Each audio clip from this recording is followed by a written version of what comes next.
चालू केलेल्या search light within या नवीन कंपनीसाठी पाडव्यानिमित्त शुभेच्छा देतोय आणि ही कंपनी रोज नवनवीन टार्गेट्स अचीव करेल अशा शुभेच्छा देऊन मी माझं मनोगत व्यक्त करतोय. माझं नाव रवींद्र विष्णू संगपाळ. मी आरवी संगपाळ अँड असोसिएट्स या नावाने वकिलांची कंपनी चालवतो. माझ्याकडे 8 वकील कामाला आहे. मी वेगवेगळ्या विषयांवर वेगवेगळ्या कोर्टांमध्ये प्रॅक्टिस करतो. या कार्यक्रमामध्ये बोलण्याचा संदर्भ मी लोअर क्लास मधून आलेला मनुष्य प्राणी. माझे वडील बीएसटी मध्ये ड्रायव्हर होते. त्यांनी घरामध्ये कुठलंही मोठं काम करायचं असेल तर प्रत्येक वेळी त्यांना सोसायटीमधून कर्ज काढावं लागायचं आणि ते कर्जाचे हप्ते फेडेपर्यंत ते दुसरं लोन काढत नव्हते. त्याच्यामध्ये एक मानसिकता अशी डेव्हलप झाली होती की मराठी माणूस किंवा माणूस नोकरी करणारा माणूस म्हणजे काही मोठी झेप घेऊच शकत नाही किंवा त्याची पोच काही आवाक्याच्या बाहेर जाऊच शकत नाही, अशा प्रकारची मानसिकता तयार होते. मी 10वी झाल्यानंतर माझे बाबा बीएससी मध्ये ड्रायव्हर होते. त्यांनी लगेच अप्रेंटिसशिपचा फॉर्म त्यांनी स्वतःहून भरून मला पाठवण्याची तयारी केली आणि मी ऍज युजुअल फेल झालो. सगळे अप्रेंटिसशिपची परीक्षा फेल झालो आणि आज वकील झालोय. जर का मी अप्रेंटिसशिपची परीक्षा पास झालो असतो तर आज बीएससीच्या वर्कशॉप मध्ये कुठेतरी फिटर किंवा टर्नर म्हणून काम करत असतो आणि माझं आयुष्य मी पुन्हा ऑर्डिनरी माणसांसारखं म्हणजेच माझ्या वडिलांसारखंच मी घालवलं असतं. या गोष्टीतून मी एक बोध घेतला की जोपर्यंत तुम्ही मोठं स्वप्न बघत नाही, जोपर्यंत मोठ्या गोष्टीचा विचार करत नाही, तोपर्यंत तुम्हाला दिशा सापडत नाही आणि दिशा सापडत नाही तोपर्यंत तुम्हाला तशा पद्धतीने तुमचे विचार तयार होत नाहीत आणि तशा प्रकारचे मार्गक्रमण होत नाही. तशा प्रकारचे तुम्ही तुमच्या डोक्यामध्ये तसे विचारच येणार नाही की मला असं काही करायचंय. माझं अकॅडमिक बॅकग्राऊंड फार ऐकण्यासारखं आहे. मला 10वी मध्ये 60% मार्क मिळाले, 12वी मध्ये 48% मार्क मिळाले, ग्रॅज्युएशनला 40% मार्क मिळाले आणि LLB ला तर मी फर्स्ट इयरला फेल झालो, थर्ड इयरला फेल झालो आणि आज मी माझ्या प्रोफेशन मध्ये एक स्वतःचं स्थान निर्माण करू शकलेलो आहे. हे कशामुळे शक्य आहे? हे प्रत्येक माणसामध्ये स्वतःचा एक लीडर लपलेला आहे. प्रत्येक माणसामध्ये आहे.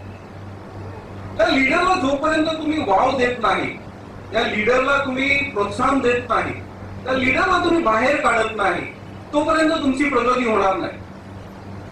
जोपर्यंत त्या लीडरला तुम्ही तुमच्यामधून बाहेर काढत नाही, तुम्ही स्वतःला ओळखत नाही, तुमचं स्वतःचं पोटेन्शियल ओळखत नाही किंवा स्वतःची क्षमता ओळखत नाही, तोपर्यंत तुमची प्रगती होणं शक्य नाही. हे मी वकील झाल्यानंतर माझी एक आवड झाली. या सगळ्या प्रोसेस मधून मला एक आवड निर्माण झाली. जिथेही शैक्षणिक कार्यक्रम असेल तिथे मी जाऊन बसतो. पण मला प्रत्येक ठिकाणी माझी शिक्षणाची हाव, जशी सचिन तेंडुलकरची धावांची हाव संपत नाही तशी माझी शिक्षणाची हाव संपत नाही. मला जिथेही एज्युकेशनल प्रोग्राम दिसला मी जाऊन बसतो. त्या प्रत्येक प्रोग्राम मधून मी काही ना काहीतरी एक डिस्टिंक्शन किंवा एखादा एक तत्व घेऊन देतो आणि ते तत्व मी माझ्या आयुष्यामध्ये वापरण्याचा प्रयत्न करतो आणि अशा प्रकारे मी आज इथपर्यंत पोहोचलोय. अजून मला खूप मोठी टार्गेट अचीव करायची आहे.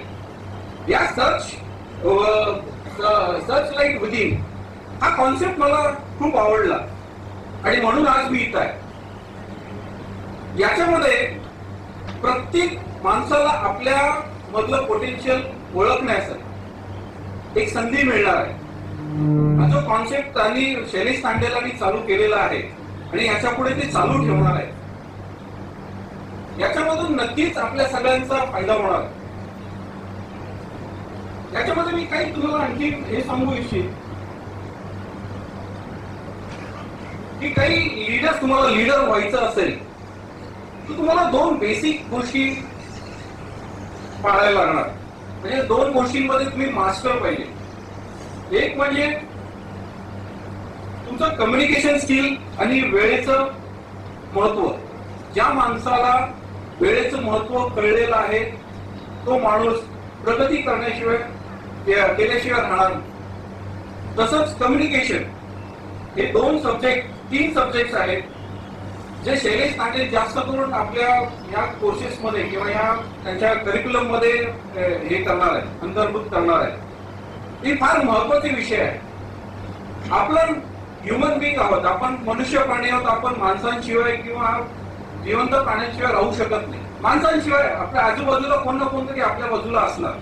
आता त्या माणसांबरोबर आपण कशा प्रकारचे कम्युनिकेशन क्रिएट करतोय आणि कशा प्रकारे त्या माणसाशी रिलेट करतोय त्याच्यावर तुमची पुढची प्रोग्रेस अवलंबून असणार आहे. तर हा कम्युनिकेशन हा फार मोठा विषय आणि खूप म्हणजे याचा अंत तुम्हाला सापडणार नाही. पण हा शैलेश तांडेला तर्फे तुम्हाला मिळणार आहे एक दुवा असेल की कम्युनिकेशन स्किल मध्ये आपण कशा प्रकारे मास्टर होऊ शकतो.